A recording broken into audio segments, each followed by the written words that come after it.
Joan Fernández de Heredia nació en Munébrega en 1310 de una familia fuerte aragonesa. Su hermano era el Justicia de Aragón, entonces se va a la Orden de los Hospitalarios y empieza a subir en la orden, primero como comendador de Villel y de Alfambra, vive en Villel, es consejero del rey de Aragón, asciende, es prior de Aragón, prior de Amposta, que era el máximo cargo de los hospitalarios en la corona de Aragón, prior de Sant Gil, que era el máximo cargo de la orden en Provenza, prior de Cataluña después, prior de Castilla, de León, comendador de media península y de parte de Francia. Entonces se va con Clemente VI a Aviñón y ahí se hace un papel principal en el papado en Aviñón que durará hasta que se muera. Diplomático, negocia en la Guerra de los 100 Años entre el rey de Inglaterra y el de Francia.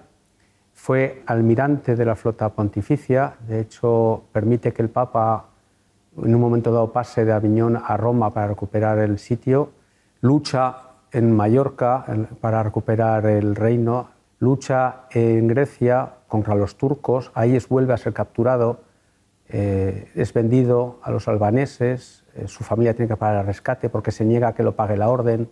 Al final es el hombre más fuerte de la Europa del siglo XIV. Muere en Aviñón, vive en Rodas, que era la sede central de los hospitalarios, y cuando muere se hace trasladar a Caspe, que lo ha convertido en colegiata, y ha hecho un mausoleo para ser enterrado allí. La labor de Fernández de Heredia es de mecenas, escritor, y lo que hace sobre todo es mandar traducir clásicos griegos al aragonés.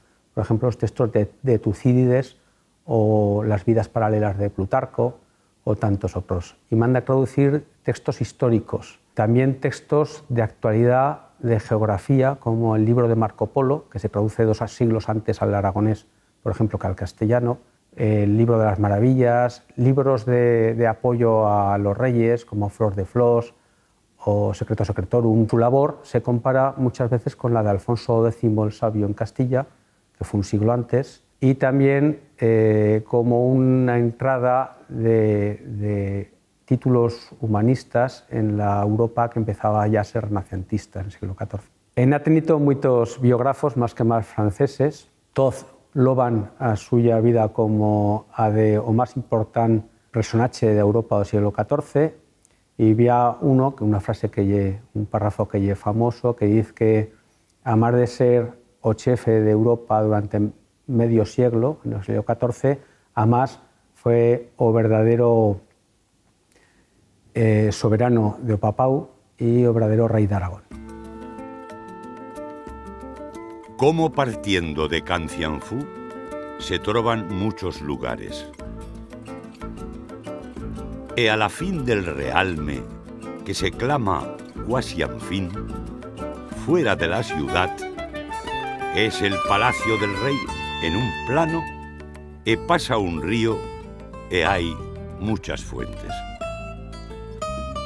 E partiendo de aquí, hombre cabalga 3 jornadas, toda hora por un bel plano, todo poblado de muchas ciudades e villas, tanto que es un gran placer de veller aquellas encontradas. E a la fin de aquesti plano, y ha grandes montañas e altas, las cuales son de la provincia de Cunchuz. En aquestas montañas ha ciudades, villas e castiellos asaz e muy fuertes. E las chents viven de lures labores e son idolatres. E han muchas bestias salvajes por los grandes bosques que hi son. E cabalga hombre por aquestas montañas 20 jornadas trovando villas e castiellos asaz e muchos hostales que son a servicio de los misacheros del Señor.